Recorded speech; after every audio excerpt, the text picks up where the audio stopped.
Hi everyone, তোমরা অনেকেই জানতে চেয়েছিলে আমরা আমাদের বিজনেসের পার্সেল কিভাবে ডিসপ্যাচ করি। আগের দিন তোমাদের দেখিয়েছিলাম এই যে করুগেটেড বক্স তোমরা কোথা থেকে কিনতে পারো।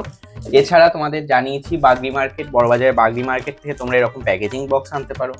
দেখো, এই বক্স ছাড়াও তোমাদের আরেকটা যেটা প্রয়োজন সেটা হচ্ছে bubble wrap, tape, sellotape, tape আছে। নেক্সট হচ্ছে কোন কুরিয়ার দিয়ে তোমরা ডেলিভারিটা করবে।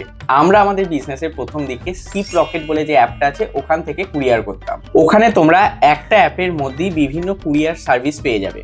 এক্ষেত্রে কি সুবিধা হয়, তোমরা বিভিন্ন কুরিয়ার কোম্পানির রেটগুলো কম্পেয়ার করে কোনটা তোমাদের পছন্দ বা সেই অঞ্চলে কোনটার কি রেটিং সেটা দেখে তোমার ওই পার্সেলের জন্য একটা কুরিয়ার কোম্পানিকে অ্যাসাইন করতে পারো। তো আমরা এই সিপ রকেটের মাধ্যমে যখন ডেলিভারি করছিলাম, তো সেখান থেকে ডিটিসির যে নিয়ারেস্ট সেন্টারটা আছে তারা আমাদের সাথে যোগাযোগ করে যে ডিরেক্ট সার্ভিস নেওয়ার জন্য।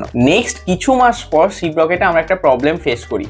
প্রবলেমটা হচ্ছে ওয়েট ডিসক্রিপেন্সির প্রবলেম। আশা করি তোমরা যারা ছোটখাটো বিজনেস করো এবং যারা সিপ রকেট বা অন্যান্য অ্যাপের থ্রুতে, এখন তো সিপ মোজো, সিপ ডেক এরকম নানা ধরনের অ্যাপ আছে, তো তাদের কাছে এটা খুব কমন একটা জিনিস যে ভলিউমেট্রিক ওয়েট ডিসক্রিপেন্সির আওতায় পড়া।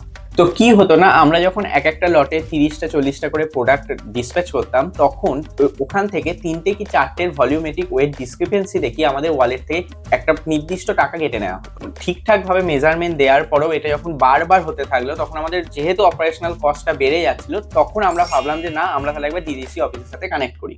দেন আমরা ডিটিসি অফিসের সাথে কানেক্ট করি, সেখানে আমাদের একটা রেট চার্ট দিয়ে দেওয়া হয় এবং যেটা ছিল খুবই জাস্টিফাইড, এবং আমরা এখনো অবধি সেই ডিটিসি সার্ভিস সেন্টারের সাথেই কাজ করে চলেছি। এবার তোমরা অনেকেই বলেছিলে কি রেট থাকে সেটাও জানাতে। অ্যাকচুয়ালি এই রেটটা নির্ভর করে তোমাদের নিয়ারেস্ট ডিটিডিসি ডেলিভারি বা যে কোনো কুরিয়ার কোম্পানি তোমাদের কি রেট প্রোভাইড করছে সেটার উপর।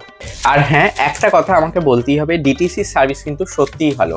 কারণ আমি এরকম অনেক কমপ্লেন দেখেছি যে আমার পার্সেলটা ওই সেন্টারে অনেক দিন ধরে পড়ে আছে, ওরা ডিসপ্যাচ করছে না। তো এগুলো কিন্তু সেন্টারে যারা কাজ করে তাদের উপর নির্ভর করে, নট দ্য কোম্পানি।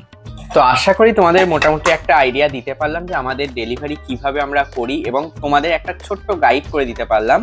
তো তোমাদের সাথে কথা বলতে বলতে এই পার্সেলটা আমার রেডি হয়ে গেছে। এর ওপরে আমি কাস্টমারের নাম, ঠিকানা এগুলো লিখে দেবো, অ্যান্ড দেন আমি ওদের ফোন করে জানাবো যে আমার পার্সেল রেডি। ওরা কিন্তু এসে আমার কাছ থেকে পার্সেলগুলো নিয়ে যাবে। সো আমার মনে হয় এই ভিডিওটা তোমাদের অনেকের কাছেই হেল্পফুল হবে। যদি হেল্পফুল হয়, আমার চ্যানেল আর পেজটাকে একটু ফলো আর সাবস্ক্রাইব করে দিও, আর এভাবেই আমার চ্যানেলটার সাথে জুড়ে থেকো। টাটা।